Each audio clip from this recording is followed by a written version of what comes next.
Olá, eu sei que você não perguntou, mas para manter status, brasileiro paga caro por carros que não valem o preço.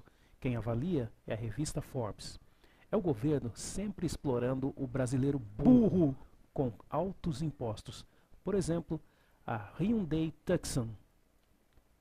Um jornalista da versão online da revista americana Forbes, especializada em finanças e muito conhecida por compilar listas das maiores fortunas do mundo, escreveu um artigo em que ataca o preço excessivo cobrado no Brasil pelos carros em geral. Especialmente, ele citou o Jeep Grand Cherokee, já à venda no país, e antecipou crítica ao futuro preço do Dodge Durango, que deve ser mostrado no Salão de Automóveis em outubro. O Jeep e Dodge são marcas do grupo Chrysler, hoje controlado pela Fiat. Alguém pode imaginar que pagar 80 mil por um Jeep Grand Cherokee significa que ele vem equipado com grades de ouro e asas para voar. Mas no Brasil, este é o preço básico, é o preço do Jeep básico. É assim, em tradução literal, que começa o texto de Kenneth Raposa, jornalista que cobre os BRICS, Brasil, Rússia, Índia e China para Forbes. O título original é Brasil's Ridiculous $8,000 ou 8,000 reals.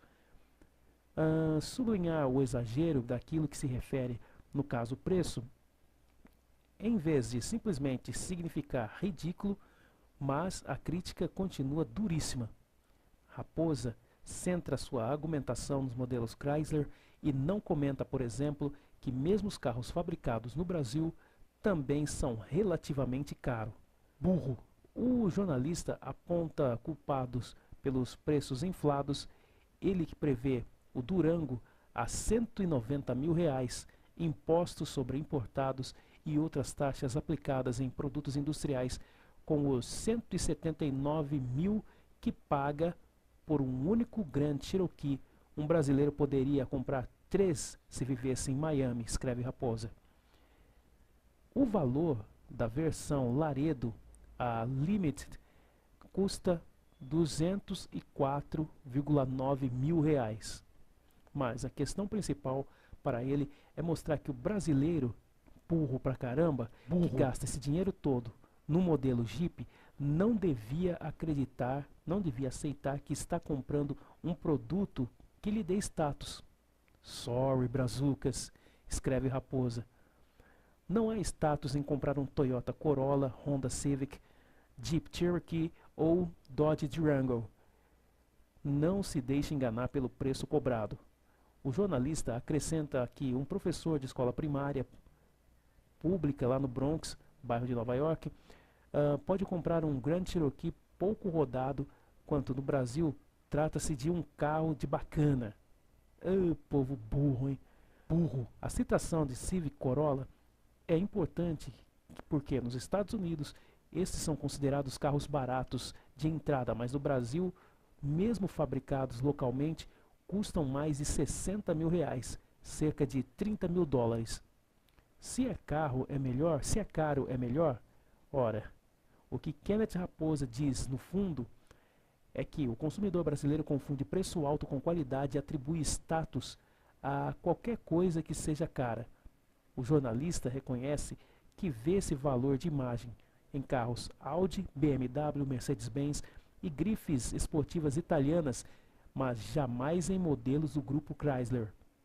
Essa tese é explicada exaustivamente por Raposa nas respostas aos comentários dos leitores, que até a publicação, né, dessa reportagem eram 88, muitos deles postados por pessoas usando nomes brasileiros. Aí o próprio Raposa arrisca algumas palavras em português e em seu perfil do site Forbes, o jornalista relata que cobriu o país pré-Lula e pós-Lula, burro pra caramba, sendo que nos últimos 5 anos trabalhou como correspondente aqui para o Wall Street Journal e a agência Dow Jones, e agora está baseado em Nova York. E tem mais, hein? O modelo básico do Honda City é vendido no mercado brasileiro por R$ 57 mil, considerando a categoria em que o automóvel se enquadra. O valor não destoa daqueles cobrados pela concorrência. Sedãs rivais como o Volkswagen Polo, o Fiat Linea e o Ford Focus custam entre 50 mil e 60 mil reais. O que nem todo mundo sabe é que, cruzando a fronteira com a Argentina, o mesmo carro com diversos acessórios como direção elétrica, computador de bordo e airbag duplo pode ser comprado por apenas 20 mil dólares, equivale a 34.800 reais pelo câmbio de maio de 2010. Tanto o automóvel vendido lá como o que se compra aqui saem de uma mesma linha de produção localizada em Sumaré, no interior paulista. A maior explicação para a diferença de preços é o peso dos tributos brasileiros. Lá fora, Estados Unidos, Europa, etc., é vendido como New Tucson. E ninguém quer nem em graça, assim que é chamado, aqui é chamado de iX35, nada mais é do que o substituto do velho Tucson, bastando para isso acessar o link, que tem aqui http://g1.globo.com/carros/notícia/2010/08/primeiras impressões Hyundai ix35.html, e aí fecha-se o parênteses. Além disso, Europa, Estados Unidos, por exemplo, um carro desse tipo, o iX35, não tem sequer expressão no mercado. Por se tratar de carros vendidos em versão 2.0 e 2.4, os americanos gostarem de motores de no mínimo 6 cilindros 3.0 e os europeus gostarem de carros movidos a diesel, gasóleo, que tem alta performance e baixos índices de consumo.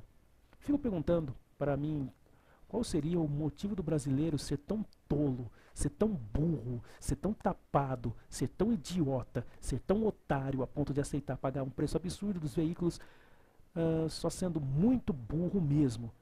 O pior é que pagam caro e ainda se acham o país, os maiorais.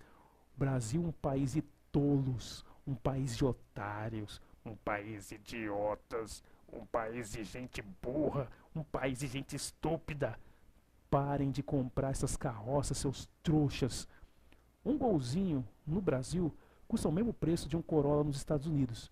Independente do preço que saia o carro no Brasil, as pessoas se meterem também em financiamentos com juros altíssimos, atrasa pagamentos, mas anda com carro zero importado na rua, se achando. Como o brasileiro é tonto. Apenas para fazer uma analogia, lembram quando o PlayStation chegou no Brasil? Chegou por 7 mil reais. Hoje está quase R$ 1.000. Em alguns lugares já se consegue por esse preço.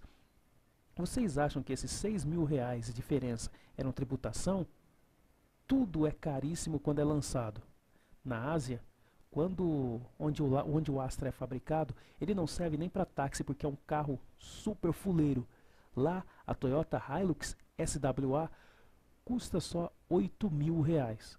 Pagamos mais por impostos do que países como a Alemanha, 36,4%, o Canadá, 35,2%, onde valores recolhidos com tributos custeiam com qualidade serviços essenciais como educação, saúde, segurança e transporte público.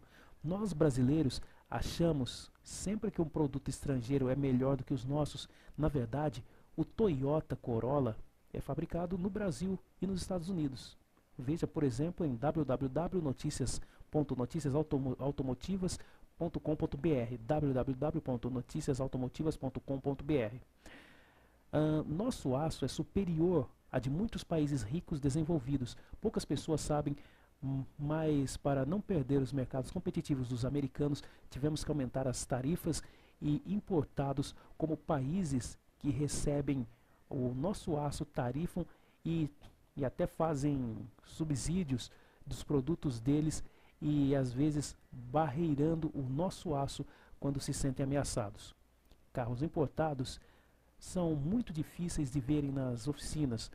Tem mais carros da GM rodando para táxi no Rio de Janeiro porque rodam o dia inteiro com grandes percursos. São carros que duram assim como os da Volkswagen. O carro do meu amigo maestro Ney é GM, é claro. Então veja algumas informações para você, brasileiro burro, que paga caríssimo por um carro e ainda fica na rua se achando, cheio de prestações caríssimas para pagar e ainda sai na rua dando uma de gostoso.